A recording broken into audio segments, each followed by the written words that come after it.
Folks, the Winnipeg Jets every once in a while hit a bit of a road bump, something where, maybe they're outplayed a little bit, maybe they're just unlucky. But against the Montreal Canadiens, the Jets just laid a bit of a dud. If we're being honest, Winnipeg got dominated by a Montreal squad that, quite honestly, really should have no business dictating the game the way they did. We'll dive into what went wrong for the Jets and how they can rebound ahead of their matchup against Toronto on Thursday, all coming right up on tonight's episode of Locked On Winnipeg Jets. You're Locked On the Hockey Jets, your daily podcast on the Winnipeg Jets. Part of the Locked On Podcast Network, your team every day.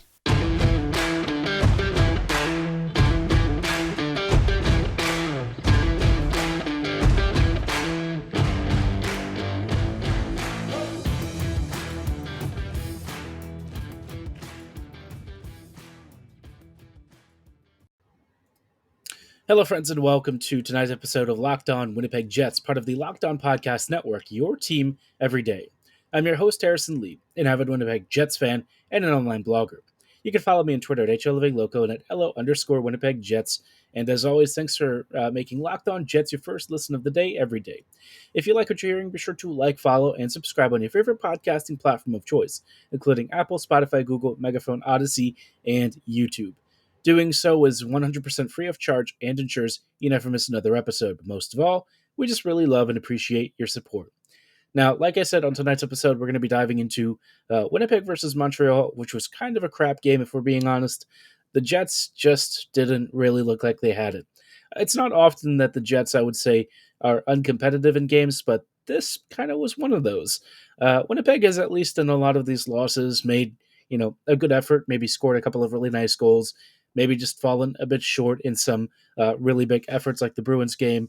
But this is a game that Bones is just going to be mad about. I mean, there's no two ways about it. Winnipeg was really dominated by the Montreal Canadiens in way too many categories. And for the Jets to really surrender this many chances, to look like they had super big dead legs, just not an amazing look. But, like I said on the last episode, I was expecting the Jets to have a loss somewhere in the next couple of games, probably more than one, if we're being honest. The Jets have done so well recently that, it's hard to keep that momentum going. It's hard to continually give every game 100%. And I think the Jets just sort of tailed off right at the start for this one and never really got themselves back on track. Montreal was faster. They hit Winnipeg on more counters. Winnipeg's defending was extremely poor. And it just didn't look like the Jets really had anything. Even Dubois, who was usually one of our linchpins of the offense, was poor. Scheifele really wasn't able to do much. Ehlers, Connor, everyone was either not good or outright awful for the most part. So just not really what you want to see. Heinola came back and had one of his worst games for the Jets. I don't really know if he's even healthy enough to even be playing right now. Whatever sidelined him for like the past week and a half, it does seem like, maybe he's still a little bit rusty. I know he had a game over the weekend with the Manitoba Moose. Didn't really seem like he was with it this game, though. You will have those moments where players like him, and not just him, but even, guys like Pionk, Sandberg, Brendan Dillon to a point, even DeMello, you can see when they're not 100% because oftentimes the games where they're playing either through injury or illness, they don't look so good. So, yeah, I'm hoping Heinola's thing is just a passing bit, but, with him being sort of the extra defender, I feel like he has the least margin for error when it comes to this stuff. So I'm curious to know how Bones responds. He has traditionally been, I would say, more lenient with some of the kids than the previous coaching staff, but, Heinola certainly had a really bad night. He was on the ice for 3 of the goals against. Not all his fault, but certainly not like he was really helping out there either, especially when the Jets needed like defensive zone exits and clearances. So yeah, just a really rough game from him. Disappointing one, especially after a recent run of form where he was playing really, really well and we were kind of seeing his best stuff before he got sick. And then all of a sudden he looks like a different player. But it is what it is. Hopefully he gets back in and Bones kind of helps him regain his confidence and form. But, it wasn't just Heinola that was kind of really crapping it up out there. The team in general just really was poor. I mean, there's almost no one that I could really say I was impressed with. I thought Helly did, enough to try and give the Jets a chance, but there were some goals where he didn't really have much of an opportunity to even make the save because, there was a pass or a puck or something that he, obviously couldn't cover every single angle, and the Jets defense just didn't really do much to help him either. So, yeah, it's rare when you see this kind of game where the Jets just do nothing. I guess the only positive thing was Kyle Connor got himself a nice power play goal.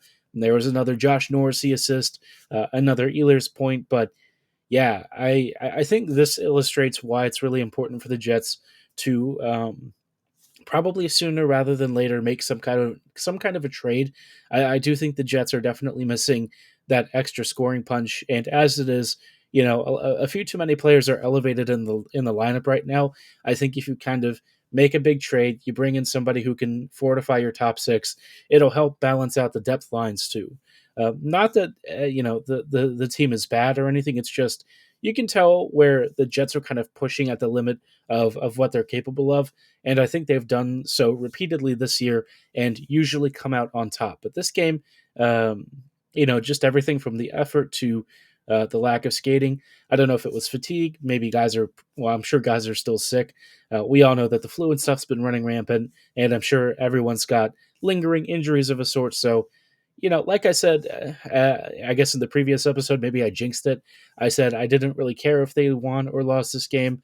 A win would have been really nice, but in the grand scheme of things, the Jets, Winnipeg is still a team in transition. They're going to have games like this. As long as they remain top two or top three in the Central by the end of the season, I don't really care. If they drop some silly games here and there, but it would be nice if they tried to clean it up a little bit more or at least be competitive. I mean, a lot of us certainly want to watch a fun game and not whatever that was, but we'll dive into, some potential scenarios of what the Jets might do in the next couple of weeks. I think Winnipeg is obviously kind of trying to accrue cap space, so don't expect moves really ahead of the trade deadline. But there also is some updates about maybe one of their potential trade targets or somebody that they've been connected to, and some of the controversy surrounding this player over the past 24 hours. But before we go any further, I did want to shout out our friends and partners at BetOnline.net. BetOnline is your number one source for all of your sports betting info, stats, news, and analysis you need this season. They've got the latest odds and trends for every professional and amateur league out there. They've got everything from pro football to college football. Of course, the NFL playoffs are still rolling along, and college bowl season is by and large wrapped up, but national championship obviously was a big point of contention. But maybe you're also into basketball, or if you've still got that post-World Cup hangover and you need the cure of domestic league action, they've got plenty of coverage of that as well, whether it's Europe or abroad. So be sure to go over to betonline.net. They've also got plenty of great sports podcasts and news articles for you to sink your teeth into, so you'll always stay plugged into your favorite sport 24/7. And as always, they still remain the fastest and easiest way to get all the betting info you need. So head on over to betonline.net to register for a free account right now, because BetOnline is where the game starts.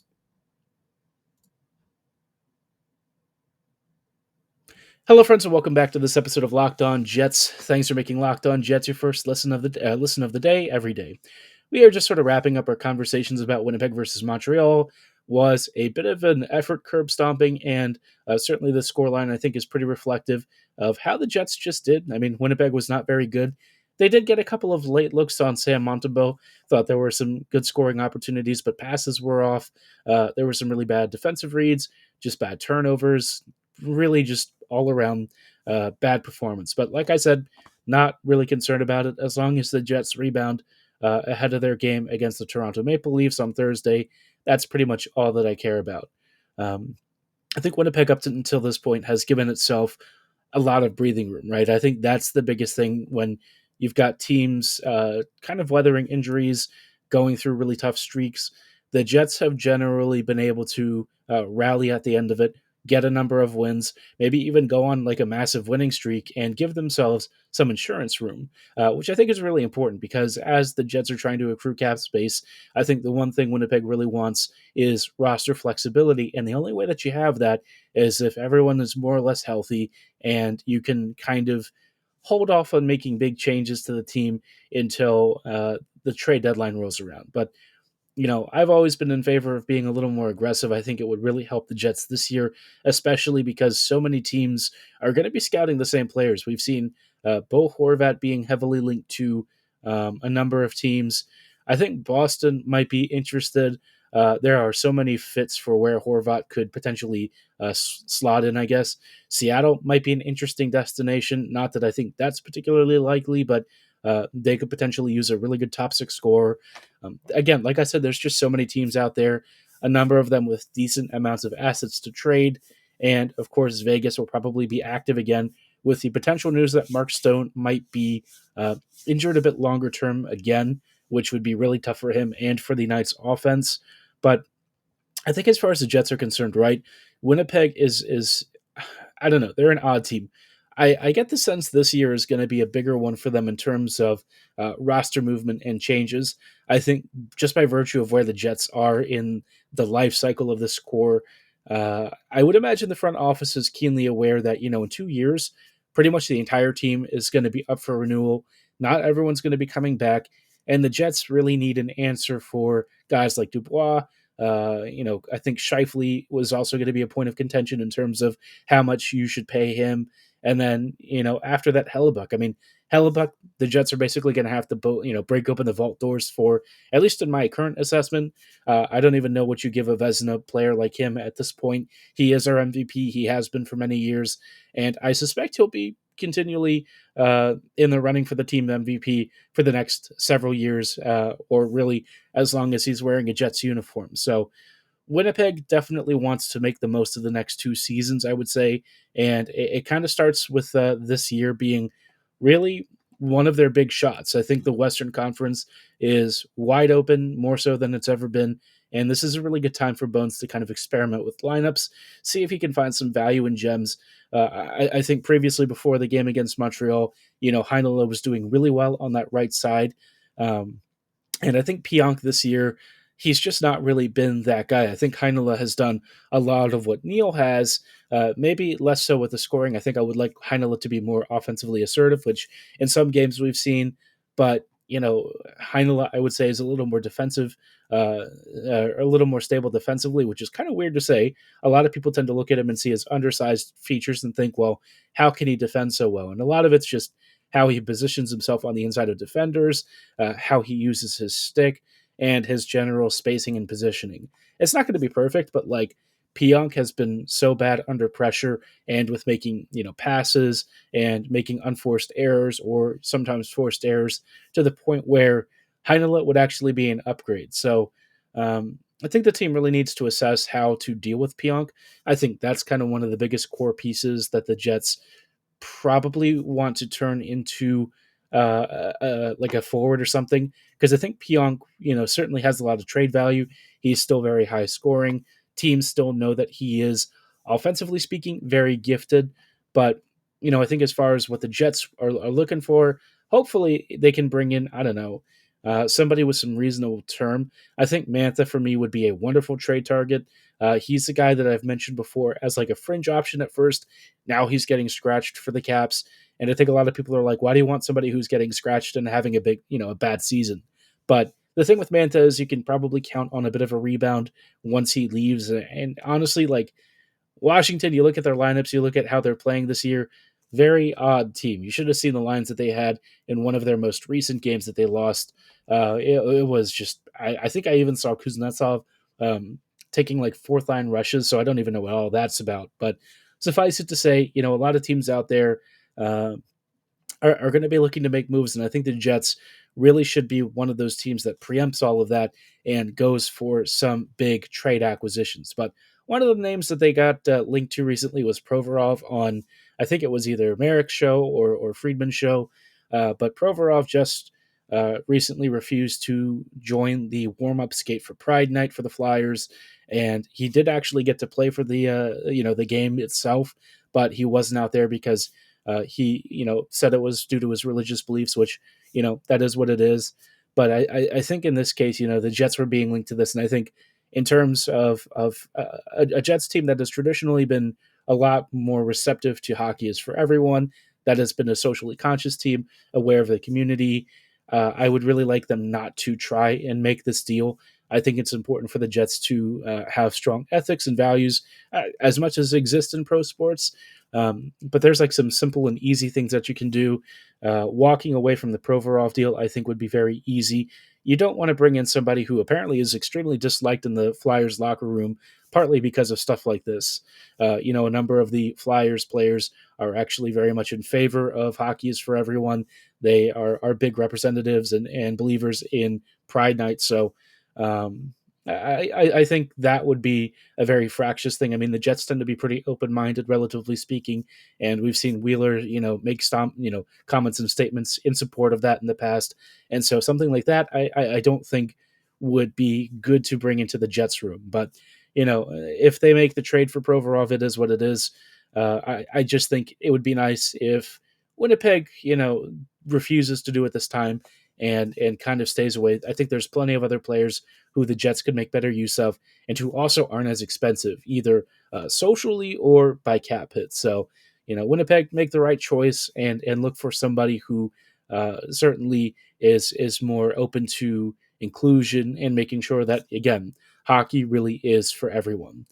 Now, in just a little bit, we will sort of wrap up and kind of give our thoughts on, how to, I guess, game plan for Toronto. They just beat the Florida Panthers in overtime, 5-4, big comeback victory. And the Jets are going to have some big questions to answer as they head into what should be a pretty eventful next few games. Hello, friends. Welcome back to this episode of Locked On Jets and these closing thoughts. We're just wrapping up real quick with some final thoughts after Winnipeg lost a bit of a stinker to the Montreal Canadiens. Again, like I said, not really concerned about it in the grand scheme of things. Sometimes you just suck and it is what it is. You have games where you're not really at your best. You're not there 100%. And, it's not something that I think is really anything to be too concerned about. Winnipeg is 8-2 in its last 10 games. So, yeah, loss here and there. They're going to have stinkers. It is what it is. Not a big deal.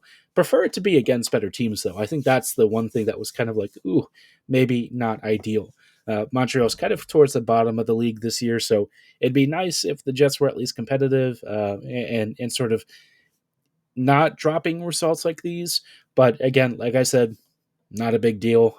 Winnipeg is still just around first or so, currently in second in the Central Division, so it's not like they're really sweating. I mean, they're second in the West, man. Really feels crazy to say that after everything that we've seen the past few years. But Toronto is a team that I think the Jets are really going to have a tough time with. These are always close games for the most part. Toronto almost has a very similar record to the Jets. Certainly only a couple more points in the standings. Their offensive production and goals conceded are very similar. Their recent record, not so much, or a little bit more mixed than what the Jets are up to. But I think we all know Toronto's offense, especially with that power play and everything, is super lethal, and it's not something that Winnipeg can really slack off on. So I think, one thing the Jets are going to want to do, especially as they head into a team that can be very offensively aggressive in the corners and on the counters, is just make sure that you don't give Toronto space. I think that's one of the biggest problems that they had against Montreal is they gave the Habs a lot of respect, a little too much respect, maybe even a few gifts. And so Winnipeg needs to close those gaps down. They also need to just be better about passing out of the back and making sure that when they're transitioning up the ice that they're managing the puck better. I think that's something that, certainly haunted them in this game. And hopefully their skating legs are back. They just looked really sluggish against Montreal, which is kind of odd, kind of like maybe they'd been celebrating in Montreal a little bit too much. Not that they necessarily were, I don't know. But certainly they weren't skating like they had the best of feelings out there. Maybe they were still sick. I don't know. But at this time of the year, fatigue starts to build up. The Jets have certainly had to weather some stretches where a lot of guys were logging extra minutes more so than they usually would. So maybe it's catching up. But like I said, I mean, even if the Jets lose the next couple of games or have only one or two wins, it's not really a big deal in the grand scheme of things. I just think you don't want it to become a trend where the Jets are starting to get outplayed routinely, starting to drop results, and sliding back more towards a wild card spot. I think Winnipeg has done really well to get up until this point, but I don't want to see them take their foot off the gas pedal and get themselves in a tough position because, certainly the higher you are seeded this year, it's going to be much better for you in the wild card round. And certainly, beyond that, when you can have home ice advantage, you don't have to worry so much about the opponents below you that you're dealing with, and you have more favorable seeds in a conference that is very wide open. So this is the Jets' chance to really make a big run. I feel like this year, more so than any of the other recent years, beyond, outside of 2017, 2018, I really feel like this team has the potential to go far. They just need to smarten up, make a few acquisitions, and make sure that the lineup is good to go ahead of their playoff run. But let me know how you feel about all of this. Let me know what you're kind of thinking as far as Bones' current job and how he's done, how you think the Jets might match up against the Leafs. I'm going to say Winnipeg wins 4-3 on Thursday. I think that's going to be a really tough one, but I think the Jets are capable of it. We've seen it against, teams like Pittsburgh and Buffalo. The Jets managed to get it done on back-to-back, so why not Toronto, But let me know your score predictions. Drop them in the comments below or at my social medias at HLLivingLoco and at LO_Winnipeg Jets. For tonight's episode, though, that is going to be all the time that we have. As always, thank you so much for making Locked On Jets your first listen of the day, every day. And, of course, we'll see you folks tomorrow, and have a great night. Thanks for listening, and go Jets go.